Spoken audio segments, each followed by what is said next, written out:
नाज़रीन हेडलाइन सां ॾिठियूं ब्रेकिंग न्यूज़ आहे। भिटशाम अवां सां शेयर कयूं पिया। सरकारी अस्पताल में इलाज दौरान 2 सालनि जो ॿारड़ो फौत थी वियो। वारसनि डॉक्टरनि ते लापरवाही जो इल्ज़ाम मढ़ियो आहे।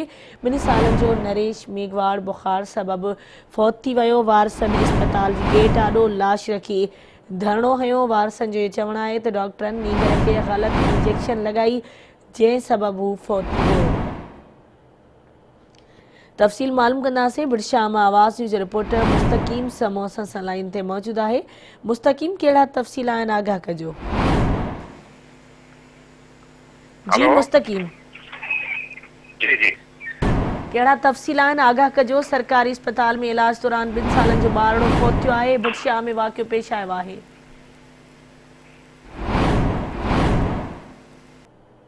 नाज़रीन असां कोशिश कंदासीं इन हवाले सां अव्हांखे आगाह कयूं पिया। तफ़सीली तौर ते अव्हांखे आगाह कंदासीं। भिटशाम में सरकारी अस्पताल में इलाज दौरान 2 सालनि जो ॿारड़ो फौत थी वियो। वारसनि डॉक्टरनि ते लापरवाही जो इल्ज़ाम हयो आहे।